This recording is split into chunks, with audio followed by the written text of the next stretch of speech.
Shalom Bapak Ibu. Bolehkah dengan senyum memberi salam kanan kiri muka belakang, katakan damai sejahtera bagimu, untuk berbagi sukacita di hari ini sambil goyang-goyang tangannya. Puji Tuhan. Saya mulai dengan pertanyaan, adakah di antara Bapak Ibu yang memiliki anak yang dikasih nama Yudas? Ya, saya tanya tuh, adakah? Mengapa tidak ada? Ada yang bilang takut. Takut bikin apa? Ada orang ngeri menggunakan nama Yudas, apalagi memberi nama kepada anaknya. Tapi tahukah Bapak Ibu, Yudas punya nama ini memiliki arti yang sangat baik. Jadi ke depan kalau ada yang mau kasih nama enggak apa-apa, dia punya arti bagus kok.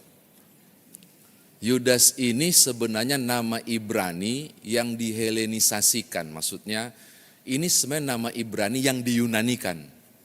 Kalau nama Yudas itu nama Yunani. Nah, nama Ibraninya itu adalah Yehuda. Jadi kalau Yudas Yunaninya, Ibraninya Yehuda. Yehuda itu berarti dia yang bersyukur, dia yang memuji. Bersyukur kepada Allah, kepada siapa? Kepada Almighty God. Memuji siapa? Mengagungkan Almighty God. Jadi Yehuda atau Yudas punya arti positif. Dia yang memuji atau dia yang bersyukur. Sudah mulai tertarik? Oke, jadi sudah mulai ingat, oh ya, kasih nama Yudas nanti ke depan. Kenapa orang enggan memberi nama Yudas, tapi di beberapa daerah, negara tertentu, Brasil misalnya, Yudas tuh banyak punya nama. Pernah saya nonton tinju, Brasil tuh mana ya? Namanya Yudas, petinjunya. Saya lupa siapa yang menang waktu itu, tapi itu nama yang biasa dipakai. Kita aja yang terlalu sulit. Mengapa kita enggan dan tidak nyaman ketika bicara tentang Yudas? Karena paling tidak Alkitab memberi konfirmasi yang tidak nyaman tentang tokoh ini. Yohanes pasal 6 ayat 71, sebab dialah yang akan menyerahkan Yesus. Jadi so dikasih nama Yudas dan murid itu bernama Yudas, dikasih keterangan koma, sebab dialah yang akan menyerahkan Yesus. Dikasih marga itu, atau Markus 3:19, Yudas, kasih koma lagi, yang mengkhianati dia. Mulai jadi nggak enak kita pakai nama itu. Atau Lukas 6:16, Yudas yang kemudian menjadi pengkhianat.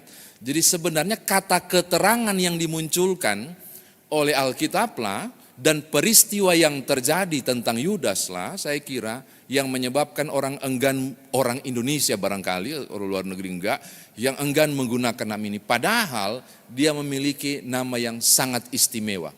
Orang yang memuji atau orang yang bersyukur. Ini hal yang pertama. Yang kedua, yang menarik dari Yudas Bapak Ibu adalah ternyata Iskariot namanya itu, atau orang Keriot itu, ini bapaknya bernama Simon, orang Keriot itu ada di daerah Yudea. Kalau Bapak Ibu mau gali, ini nama Yuda, ini Yudas, ini orang Keriot, berarti dia berasal dari daerah Yudea, dan dikenal dengan, saya punya catatan, Keriot Hesron. Jadi kalau Yudas, dia pasti dari wilayah Yudea. Nah, ketika saudara rujuk dan lihat tentang 12 murid, kita jadi tertarik. Kenapa? Satu-satunya murid yang tidak berasal dari Galilea adalah Yudas. Dari Yudea. Yang lain dekat-dekat pinggiran danau atau pantai.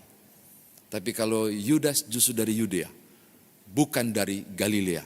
Dia berbeda asalnya dari kelompok yang lain. Kelompok 12 itu ada satu yang tempat asalnya berbeda. Dia Yudea, sementara yang lain Galilea. Mau menyebut tentang kayaknya dia sangat istimewa, berbeda dari murid yang lain. Ini catatan saya yang kedua tentang Yudas. Sekarang mari kita lihat karirnya supaya Bapak Ibu kenal. Yudas itu siapa? Sayang sekali kita jarang mengkhotbahkan tentang Yudas di minggu-minggu sengsara. Tapi hari ini luar biasa karena Gloria memilih bacaan ini. untuk disampaikan. Jadi kita cari tahu dulu dia punya karir. Saya punya catatan Bapak Ibu. Markus pasal 3 ayat 13 sampai 39. Dari begitu banyak orang yang mengikuti Yesus, Tuhan hanya memilih, di Injil Matius juga ada, 12 orang. Ini yang pertama. Yang kedua, kalau lebih jauh kita gali di pasal-pasal pertama Injil Matius maupun Lukas, ajaibnya Yudas dipilih. Yudas dipilih loh. Dari Yudea, bukan dari Galilea, dipilih. Lalu menurut Yohanes pasal 12 ayat 6, bahkan dia dapat jabatan menarik, yaitu sebagai bendahara. Ada bendahara hadir di sini. Dipilih loh jadi bendahara. Dan ini menarik, ketika dia dipilih jadi bendahara, saya penasaran kenapa mesti Yudas yang jadi bendahara. Sebab yang ahli dan tahu tentang keuangan bukan cuma Yudas. Ada satu tokoh namanya Matius. Dia juga seorang mantan pemungut cukai, Matius pasal 9 ayat 9 sampai 13. Dan dia sangat mahir soal pengolahan dana. Menariknya Yesus tidak menunjuk Matius untuk mengkolek dan mengolah duit kelompok 12. Tapi memilih Yudas. Bagi saya berarti ada sesuatu dengan tokoh ini. Yang Bapak Ibu dan saya yang enggak lihat. Tapi Tuhan Yesus lihat, berpotensi, punya kemampuan brilian untuk memikirkan ke depan, masa depan keuangan kelompok 12. Bisa jadi. Bahkan menurut Yohanes pasal 3 ayat 18 juga, mengkonfirmasi yang saya bilang tadi, Yesus tahu tentang Yudas adalah, ada kalimat begini, aku tahu siapa yang telah aku pilih. Coba, Tuhan Yesus yang bilang, aku tahu siapa yang aku pilih. Dia tahu tentang potensi Yudas sekaligus koma. Dia tahu ini berkhianat nih. Ini kayaknya laki-laki ini mau berkhianat. Saya nggak tahu. Tapi yang pasti kata aku tahu apa yang aku pilih mau menyebut ada potensi yang Tuhan lihat terhadap Yudas. Yang mestinya Bapak Ibu dan saya melihatnya secara positif. Jadi jenjang karirnya jelas. Di kelompok 12 Yudas ini menjadi orang yang cukup menarik. Sekarang mari kita telusuri kisah ini. Pasal 26 ayat 20 sampai 25, bagaimanakah proses sampai tiba-tiba laki-laki cerdas ini yang dipilih khusus bukan kelompok Galilea, yang punya potensi kemampuan pengolahan keuangan yang baik ini, tiba-tiba berkhianat. Nah, kita harus cari tahu. Yang pertama Bapak Ibu, kisah ini dimulai di Betania. Betania itu berarti rumah persediaan. Di saat ada seorang perempuan yang membasuh kaki Tuhan Yesus dengan minyak narwastu. Pasal 26 ayat 6 sampai 13 yang kita nggak baca. Lalu kemudian reaksi para murid. Di Matius 26 ayat 8 kan. Untuk apa pemborosan minyak ini? Minyak ini sangat mahal. Minyak ini bisa digunakan untuk menolong orang-orang miskin. Saya langsung begini. Minyak narwastu bisa dipakai menolong orang miskin. Wow, berarti mahal banget ini minyak. Kasih makan orang miskin. Murid-murid protes di Injil Matius bahwa sebaiknya minyak mahal ini jangan dipakai. Itu pemborosan bisa digunakan untuk orang miskin. Pertanyaannya, siapa yang protes itu? Kalau di Injil Matius cuma bilang murid-murid. Tapi kalau Bapak Ibu buka Yohanes 12 ayat 6, kita tahu siapa yang protes. Siapa? Bendahara PHE, salah bendahara PHMJ lagi. Bendahara kelompok 12, Yudas.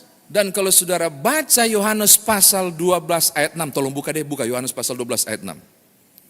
Yohanes pasal 12 ayat 6. Kagetnya kita minta ampun. Yohanes pasal 12 ayat 6. Hal itu tunggu supaya menyebut Yudas. Ayat 4 dulu. Namun Yudas Iskariot, seorang murid Yesus yang akan segera menyerahkan dia berkata, mengapa minyak narwastu ini tidak dijual 300 dinar? Dan uangnya diberikan kepada orang-orang miskin. Hal itu dikatakannya bukan karena ia memperhatikan orang-orang miskin, melainkan karena ia seorang pencuri. Ia sering mengambil uang yang disimpan dalam kas yang dipegangnya. Oh wetae, korupsi kotek dia. Di sini baru jelas bahwa mentalitasnya adalah mentalitas uang. Di sini baru terbuka. Orang yang bersyukur, orang yang memuji, yang diberi nama Yehuda atau Yudas ini, kelompok yang berpotensi ini, ternyata kurang ajar. Ternyata haus akan uang. Saudara tahu dia bilang 300 dinar dia punya harga. Bapak Ibu tahu 300 dinar di kurs sekarang berapa? 1 dinar itu satu hari, upah pekerja sehari. Di Bekasi berapa satu hari bayar? 500 ribu. Satu hari. 100 ribu, 150 ribu. Kali akang 300, itu harga minyak Narwastu. Mahal loh. Dan dia bilang, waduh ini ini kalau kumpul pak kita. Berpikirnya negatif. Kita dapat konfirmasi menarik bahwa toko yang luar biasa ini, toko yang hebat ini, yang diagung-agungkan di awal khotbah ini, ya ampun. Sayang sekali pribadi ini jatuh dalam dosa. Lalu apa yang terjadi? Habis dia ngomong soal minyak itu kan, kita menemukan di Matius 26 ayat 15 yang orang tidak baca, 5 ayat sebelumnya kan. Ternyata sebelum duduk makan Bapak Ibu, dengarkan ini menarik karena banyak orang bilang, ada orang bilang ini, andai kata Yudas tidak berkhianat, maka Yesus Kristus tidak mati. Dan kalau Yesus Kristus tidak mati, dunia tidak diselamatkan. Maka sesungguhnya Yudas Iskariot adalah juru selamat kedua. Nanti saya mau jelaskan karena banyak orang berpikir begitu. Ada juru selamat kedua yang rela mati demi kita. Rela mati gimana? Dia yang coko didi kok. Lalu kita lihat apa yang terjadi. Pengkhianatan itu tidak terjadi di meja makan. Pengkhianatan itu terjadi di Betania. Waktu dia sedang mengagung-agungkan tentang orang miskin yang perlu ditolong dengan 300 dinar. Kan ayat 20 pasal 26 ayat 15 dia menyelinap ke belakang kan. Dia bertemu dengan pemuka agama. Nanti saudara baca. Dia bilang begini. Berapa kau bayar aku untuk menyerahkan rabi guruku? Ternyata proses pengkhianatan sudah terjadi jauh-jauh waktu sebelum duduk makan perjamuan kudus. Ternyata Yudas sudah dalam kondisi tidak kudus ketika sehidangan dengan Tuhan di meja perjamuan. Ternyata dia sudah tidak suci saat duduk bersama di meja suci, last supper, makan terakhir bersama gurunya. Dia sudah melakukan duluan pengkhianatan itu, yaitu menerima 30 keping perak untuk serahkan gurunya. Sekarang saya kira kita harus penasaran, berapakah 30 keping perak supaya kita tahu ini Yudas memang mata duitankah atau bukan. Bapak Ibu, saya cari-cari referensi. Itu 30 keping perak mahal enggak? Di kurs sekarang sehingga bisa menjawab kebutuhan bahwa sang bendahara ini haus uang. Ada 3 macam kurs yang saya dapat. Ini tenta dirham atau tentra dirham, itu 30 keping perak ini, keping perak itu disebut tentra dirham. Koin ini terbuat dari perak. Pertama kali itu muncul tahun 14 sampai 15 sebelum Tuhan Yesus. Sejaman dengan masa kehidupan Tuhan Yesus. Koin ini memiliki keping dengan 4 dirham, keping perak dengan 4 dirham. Nah, 1 dirham itu 16 sen dalam kurs dolar Amerika. 1 keping perak tetra dirham berarti 4 kali 16 sen. Ini kurs yang pertama. Itu berarti 64 sen. 64 sen itu berarti kalau dikurskan berarti 64 kali 30 kita akan dapat 1.920 sen atau 19,2 dolar. Kalau di kurs sekarang berapa? 1 dolar. 19 dolar itu berapa? 300-an ribu ada? Sekitar itu. Berarti Tuhan Yesus kalau pakai kurs pertama bisa ditukarkan dengan Nokia jadul yang cuma bisa SMS. Atau kurs yang kedua, menurut Wikipedia, 30 tetra dirham ini adalah gaji 4 bulan buruh, 120 hari. Kalau gaji misalnya 1 bulan 2,7 juta misalnya UMR-nya, dapat gak UMR sekarang? Itu, maka dia akan ada di angka 10.800.000. Mungkin setara dengan iPhone 12 sekarang. Mungkin, saya nggak pernah tahu karena saya punya handphone mereknya Casio. Dikasih orang. Itu enak jadi pendeta gitu, dikasih orang. Ada juga yang menarik Bapak Ibu. 1 uang perak itu harganya 1 dinar. Nah 1 dinar itu tadi saya bilang upah pekerja sehari 150. Berarti 30 kali 150 sama dengan 4.500.000. Mungkin Samsung A34 seri 5G udah bisa dapat. Kenapa saya tuturkan ini kepada saudara? Gak mahal-mahal amat. Ternyata gak gede-gede amat dia dapat. Maka perlu diduga kemungkinan besar ini bukan cuma faktor duit. Lalu ada faktor apa sampai dia berkhianat? Padahal 3 tahun loh, tidur makan berjalan dengan gurunya. Ada faktor lain pasti, bukan cuma faktor uang. Kemungkinan besar adalah faktor politis. Saya baca di beberapa tafsiran, wah keren juga tafsiran ini. Faktor politis. Karena Yudas Iskariot bergabung dengan kelompok Selot. Kelompok yang bergerak di bawah tanah untuk memerdekakan Israel dari Romawi. Maka yang dibuat adalah kita buat jadi pemicu. Yesus ditangkap. Kan kau tahu gurumu itu adikodrati kan. Maka kalau itu dilaksanakan kemungkinan besar dia akan memberontak. Menggunakan kuasa adikodratinya. Dan dia turun dari salib, tampias dorang, nah langsung, Romawi langsung tunduk. Dia ngatur strategi politis barangkali. Tetapi saudara tahu apa yang terjadi? Sampai Yesus menyebut, ke dalam tanganmu, kuserahkan nyawaku. Gurunya, rabinya tidak turun dari salib. Itu persoalannya. Faktor politisnya enggak jalan. Tidak terjadi chaos. Karena Pilatus pinter kan? Untuk supaya aman, maka mana kalian pilih? Yesus kah atau siapa satu namanya itu? Barnabas. Permainannya bagus. Faktor politis yang luar biasa lagi apa? Menyidangkan Yesus.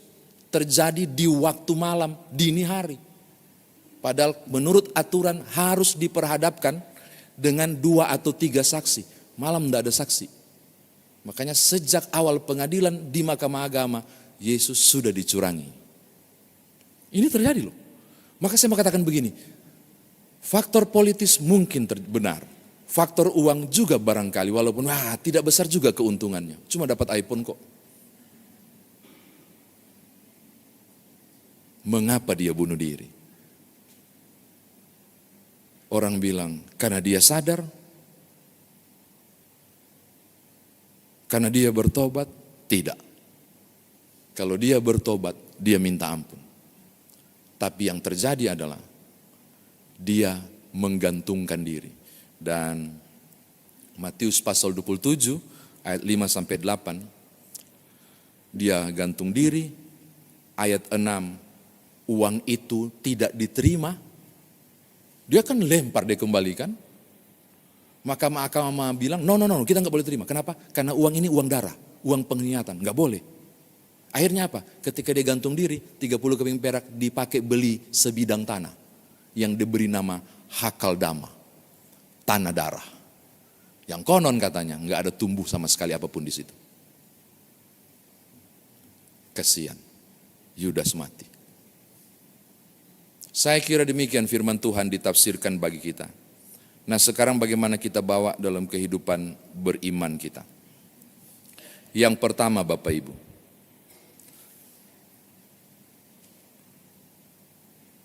tolong lihat Yohanes pasal 13 ayat 27.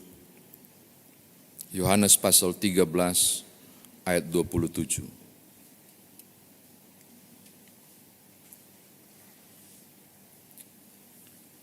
Bagusnya kita baca sama-sama. Yohanes 13 ayat 27. 2, 3.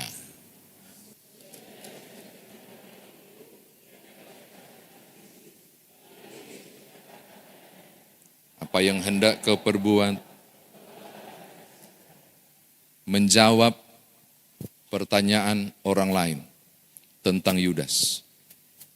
Saya sengaja berpindah tempat supaya kameramen bergerak sedikit dia. Akhirnya dia datang, langsung kasih pindah. Pengkhianatan ini bukan cuma soal uang, bukan cuma faktor politis. Ada satu faktor yang tidak sering diangkat oleh gereja dalam pengajaran. Faktor itu adalah kuasa iblis.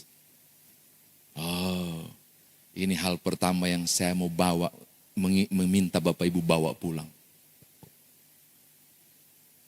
Kudus, suci, baik-baik itu orang. DP bicara lembut sekali. Pokoknya enak diajak bicara. Rajin ke gereja, bersekutu luar biasa. Dengarkan, hati-hati. Iblis bisa membuka peluang untuk terlahir Yudas baru di gereja. Oh, saya mau kasih tahu, dengarkan baik-baik. Di kondisi-kondisi tertentu apapun, hati-hati engkau dan aku. Gendang masih terus ditabu iblis untuk membuat tanpa sadar engkau dan aku menari pada tabuhan itu. Karena ternyata ada faktor yang lupa seringkali disebut, bahwa iblis juga terlibat dalam proses pengkhianatan Yudas. Maka saya menolak siapapun yang berani bilang Yudas adalah juru selamat kedua.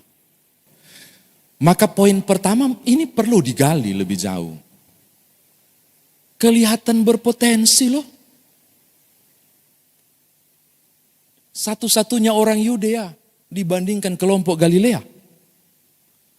Pintar mengolah keuangan. Dan Tuhan Yesus bilang, aku tahu kok siapa yang aku pilih, dia lihat potensinya. Tetapi ternyata iblis terlibat di dalamnya. Yohanes 12 memberi konfirmasi menarik. Kenapa sampai iblis tertarik untuk pakai Yudas? Ternyata tidak kebetulan. Karena motivasi dia ambil jabatan bendahara itu supaya dia dapat keuntungan. Yohanes 12 bilang mencuri uang itu. Maka poin kedua mau ditekankan ulang. Betul, iblis menabuh gendang dan merebut Yudas. Tapi tidak dimulai dari iblis juga. Dimulai dari Yudas yang sudah mulai miring-miring ke kiri. Mulai kiri-kiri. Hati-hati Bapak Ibu. Engkau mungkin berpikir dosa kecil kok. Aman-aman saja kok. Oh, itu peluang bagi kuasa kegelapan memasuki dan merasukimu untuk jatuh dalam dosa. Amin. Mesti kasih tahu.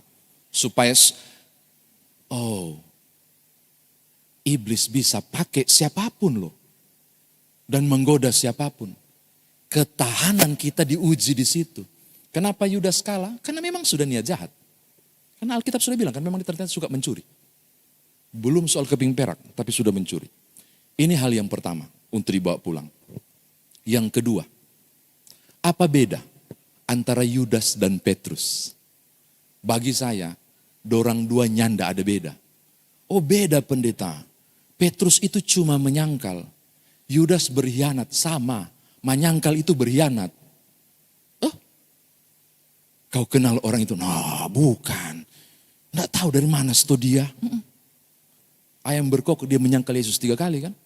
Dia menolak Yesus dan tidak mengakui tentang Yesus. Itu bukan menyangkal, itu juga berkhianat. Tapi apa beda antara Yudas dan Petrus? Yudas mengakhiri penyesalannya di atas pohon menggantungkan diri. Petrus mengakhiri penyesalannya barangkali ke tembok ratapan. Dia pukul orang Israel begitu, pukul kepalanya. Pukul dan menangis dan bertobat. Kita menemukan hal yang kedua. Kalaupun di minggu sengsara ini berpikir tentang pengkhianatan ini, adakah di antara saya dan Bapak Ibu mulai masuk tanpa sadar di wilayah itu? Pada tabuhan iblis, dengarkan. Pilih 2 opsi. Berakhir seperti Yudas atau seperti Petrus. Bertobat. Minta ampun. Saya mau pilih seperti Petrus. Kenapa? Karena siapapun Bapak Ibu dan saya, termasuk saya, pendeta kesiang, mungkin, sangat mungkin jatuh. Oh bisa. Godaannya luar biasa. Maka kalaupun aku jatuh, Tuhan ampunilah aku. Bapa, ampunilah mereka, karena mereka tidak tahu apa yang mereka perbuat. Perkataan salib itu bukan cuma untuk mereka di situ, tapi juga untuk Yudas, untuk Petrus. Tapi saya nggak tahu nasibnya Yudas. Kalau Petrus saya yakin pasti diampuni. Makanya dia dipakai luar biasa. Jadi poin kedua, kalaupun ada di antara Bapak Ibu yang barangkali di kondisi-kondisi antara hitam dan putih, pulang. Baliklah selagi masih ada waktu. Di minggu sengsara ini, mari pulang. Mari kembali ke jalan salib Via Dolorosa. Mari pikul salib saudara. Mari buat pertobatan nyata.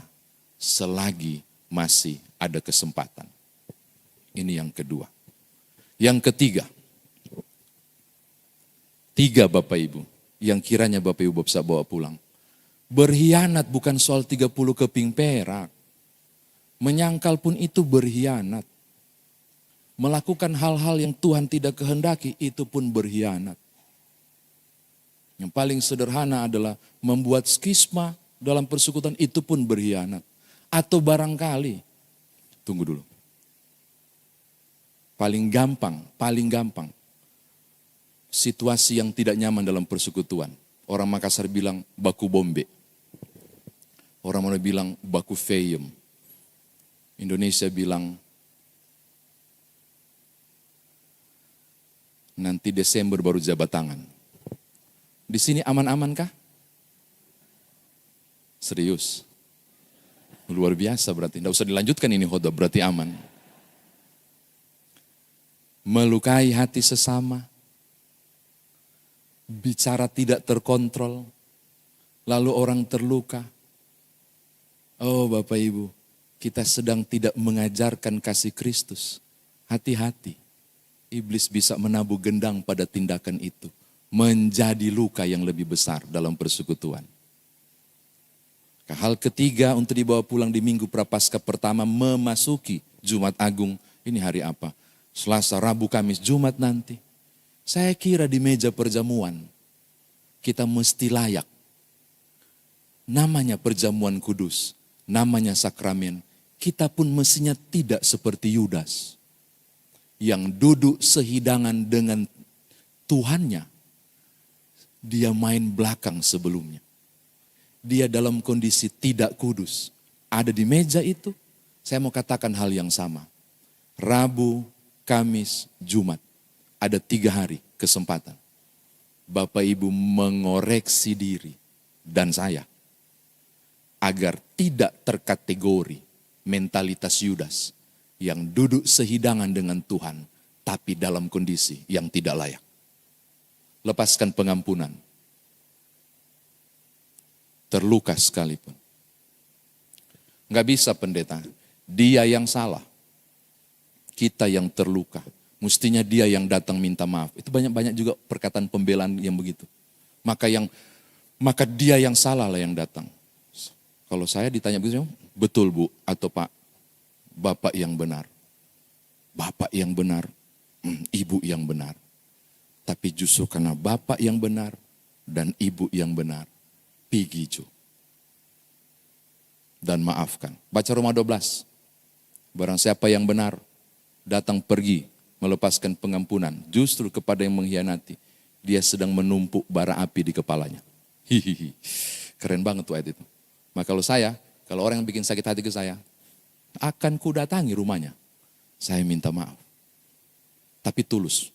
Jangan datangkan bara api Tuhan, timpakan bara api sekarang. Enggak. Saya tulus, saya akan datang. Yang saya bilang adalah apapun, entah soal perselisihan atau dosa kecil atau besar, padahal tidak ada dosa kecil atau besar, apapun Bapak Ibu, tolonglah perbaiki, masih ada berapa hari untuk masuk di meja Tuhan. Biar mentalitas kita bukan mentalitas Yudas yang duduk di perjamuan kudus itu. Tadi saya bilang terakhir, ini terakhir sekali. Untuk Bapak Ibu bawa pulang. Kisah Yudas sebenarnya adalah kisah kita. Saya ulangi ya, jangan marah ya, jangan tersinggung. Saya tidak menyebut Bapak Ibu pengkhianat seperti Yudas dan saya enggak. Saya bilang begini, kisah Yudas adalah kisah Bapak Ibu dan saya. Kisah demi kepentingan. Kisah demi tujuan yang tak benar. Kisah demi hal-hal tertentu yang bermain di belakang. Bukankah kisah Yudas sebenarnya mewakili kisah saudara dan saya? Pada kondisi-kondisi tertentu, kita punya keinginan tersembunyi. Kita punya niat yang tidak jelas. Kita punya target tertentu untuk kepentingan tertentu. Yudas mewakili kisah ini untuk mengatakan kepada kita, ternyata rawan kalau tidak tulus. Saya ulangi, ternyata rawan kalau tidak tulus. Mengikut Yesus itu harus tulus. Motivasinya itu harus jelas dan benar. Mengikut Yesus itu mestinya konsisten apapun yang terjadi, supaya tidak terjadi pengkhianatan di belakang hari. Saya mau katakan menutup firman Tuhan ini. Di minggu sengsara pertama menyiapkan Bapak Ibu memasuki hari suci nanti. Bahwa hidup saya dan Bapak Ibu mestinya dimulai dengan motivasi yang tepat. Agar ketika ada kondisi tertentu, memancing Bapak Ibu, menggoda niat iman, untuk membuang salib, menyangkalnya, atau berkhianat, kita masih bisa pegang jangkar yang benar. Motivasi yang tepat, aku mengikut Tuhanku.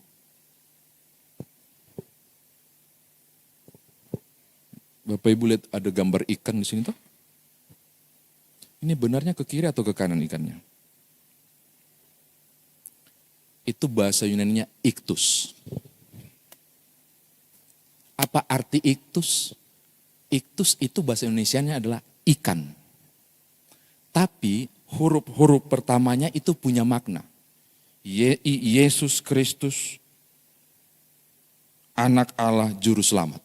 Itu artinya, di kalimat huruf-hurufnya itu punya arti. Yesus Kristus juru selamat, anak Allah juru selamat. Itu punya makna. Bapak Ibu tahu simbol ini dipakai kapan? Pertama kali. Gereja mula-mula. Di saat mana? Saat enggak boleh bergereja. Saat mereka dicari oleh pemerintah pada zaman itu. Saat mereka dikejar-kejar sebagai bidat dari ibadah Yahudi. Saat mereka dicari untuk dibunuh. Apa yang mereka buat? Mereka enggak bisa beribadah lagi di sinagoge. Mereka kemana? Mereka ke katakombe. Bapak Ibu tahu katakombe? Kuburan. Lalu bagaimana sampai muncul ini kode ini, iktus ini? Karena Yesus Kristus anak Allah Juru Selamat mereka pegang dan menemukan kode, terilhami oleh gereja perdana pokoknya ini kode ini. Kode itu dipakai di mana? Di banyak tempat untuk pengenalan jati diri, tidak perlu pakai KTP. Ketika saya lagi mau cari tempat ibadah, di katakombe nomor berapa ya? Di gua nomor berapa ya? Di kuburan nomor berapa? Gua kan kuburan itu untuk saya beribadah. Saya penasaran di mana ya? Saya akan pergi ke tempat ramai. Lalu saya akan membuat tanda begini. Setengah lingkaran begini aja. Baru saya pergi. Dan mulai lirik-lirik begini. Tiba-tiba datang ibu-ibu yang terlambat ke pasar. Namanya Ibu Widi. Beliau balas lingkaran saya begini. Waktu saya bikin begini, beliau balas begini. Jadi iktus. Langsung aku ngekor ke dia. Di mana Bu? Katakombe nomor 9 yang ada pakai obor 1 itu. Dan beribadahlah aku. Apa yang saya mau katakan? Tidak ada godaan yang mengalahkan engkau untuk membuat engkau menyangkal Kristusmu. Jika motivasimu tepat mengikuti dia. Jika motivasi pelayanannya tulus, maka engkau tidak akan buang salib di pertengahan periode pelayananmu. Jika motivasinya tulus, godaan apapun di jabatan di luar sana untuk sangkali Yesus tidak akan aku dan Bapak Ibu lakukan. Di seganteng dan secantik apapun pemuda dan pemudi di luar sana, kalau motivasiku tulus ikut Yesus, tidak akan melunturkan imanku untuk tetap mengikuti dia. Saya mau tutup untuk bilang begini, hanya orang yang punya kemurnian motivasi tulus mengikut Yesus yang akan terus sampai di sana. Siapakah orang-orang itu? Saya percaya engkau dan aku di ruangan ini. Amin. Tuhan berkati Bapak Ibu. Haleluya. Amin.